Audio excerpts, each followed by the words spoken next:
This episode's all about rip cuts. You can hear the sawmill in the background chewing away at these spruce logs, and my job here is to stay ahead of them. I need to process these bigger spruce down into the smaller size that the fan sawmill can work with. So that's what you're going to see here, a lot of rip cuts.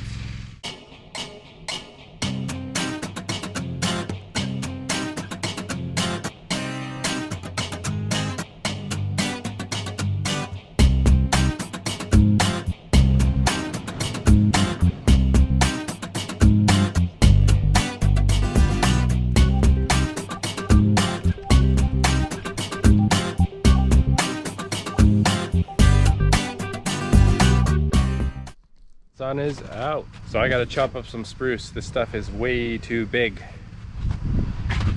So what I'm gonna do is I'm gonna rip all these big logs in half so we can get them on the mill. And by far the cheapest way to do that I have found is to saw them in half with a chainsaw. Just rip them. So these guys are pretty big. About 4 footers, I think, on these ones.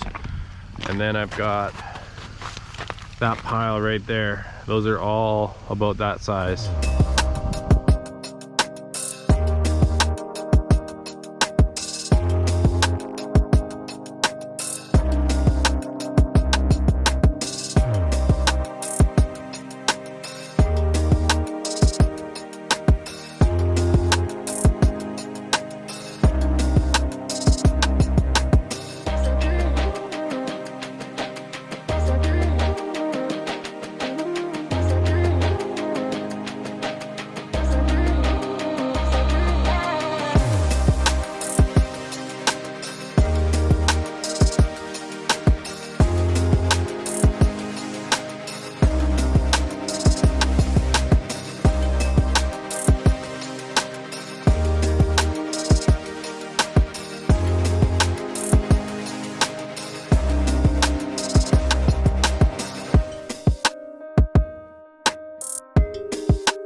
So for this one, I'll be using my 390 XPG because it's one of my bigger saws. It's not my biggest saw, but it's one of the bigger ones. But it still has higher RPM speeds, which is actually pretty handy for ripping. So my goal is to keep the chain as sharp as I can. If it gets a little bit dull during a rip cut, it basically stops performing. I'm just using actually standard crosscut chain for this.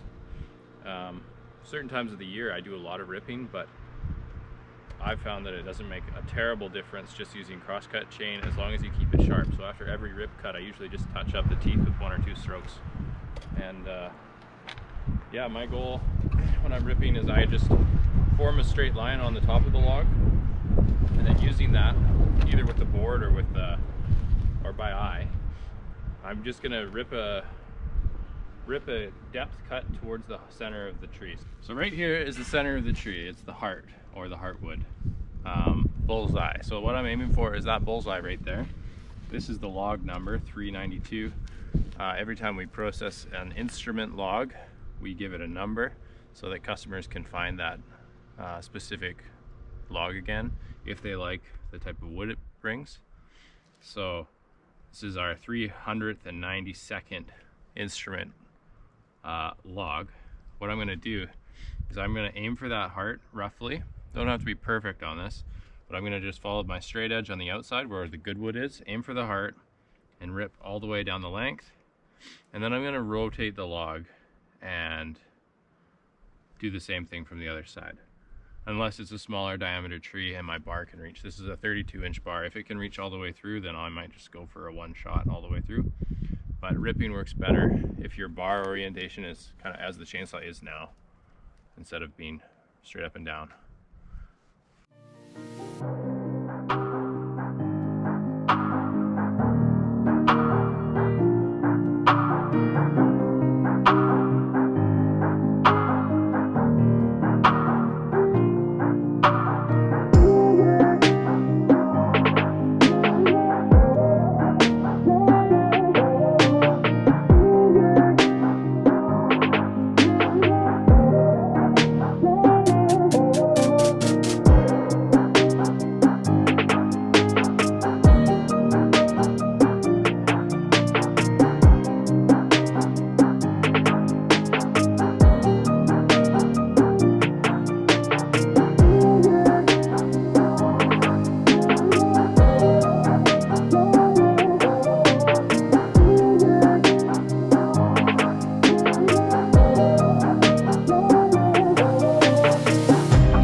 See what I'm working with here? This yard's becoming a mud hole. I was gonna move some logs into my little ripping spot, but instead I'm just gonna move my chainsaw because, yeah, it's too warm. The yard is turning into soup.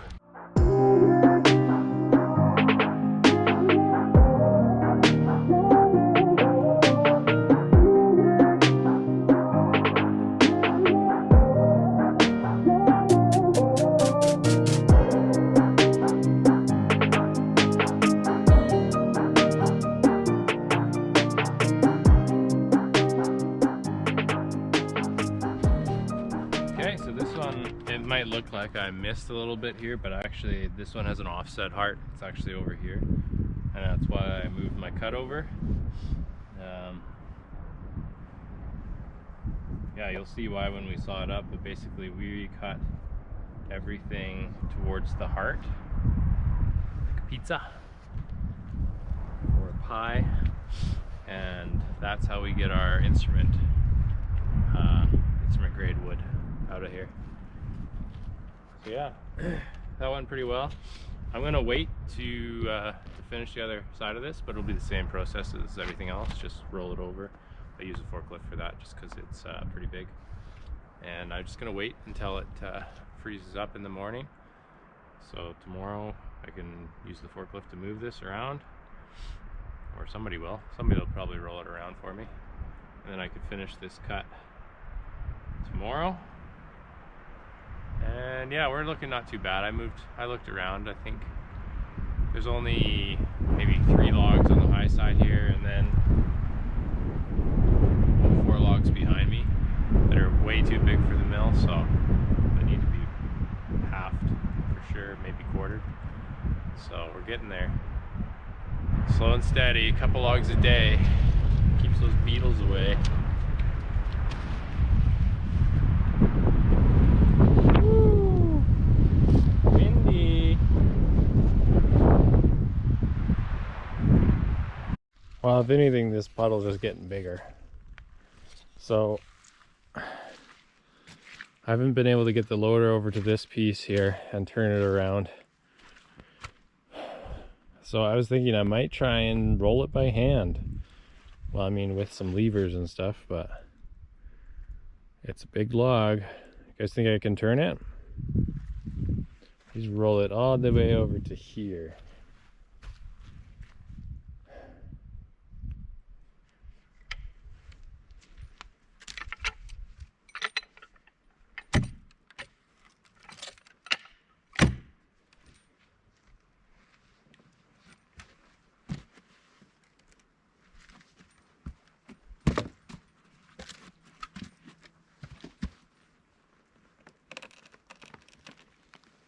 Wow.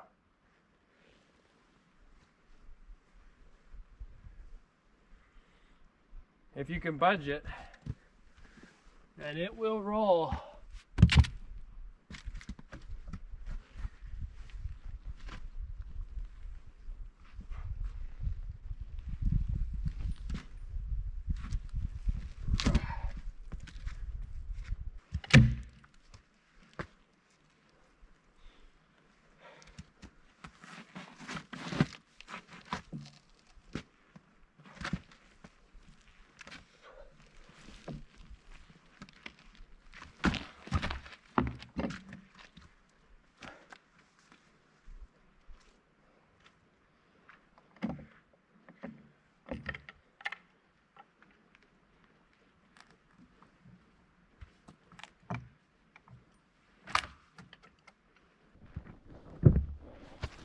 So I didn't get it all the way, but that's enough. I can just cut at that angle, and it should, one piece will slide off, the other one will try and flip over. At least I can get it cut up this way without using a forklift. That's a lot of log.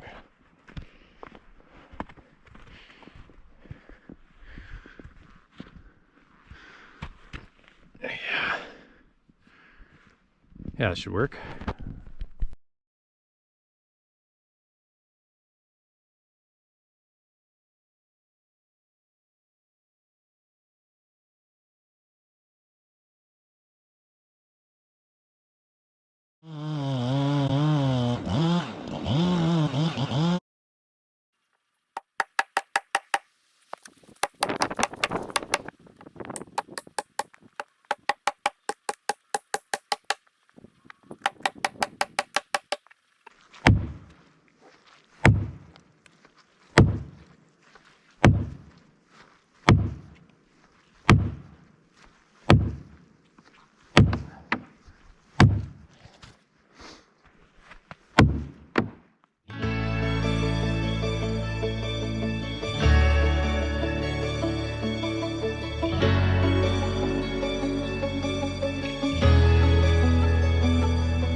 love the smell of sawdust in the morning. Although it's afternoon now.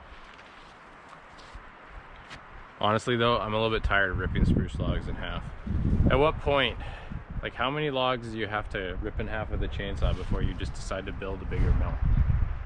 You know, what's the line? I'm not sure. Must be getting close.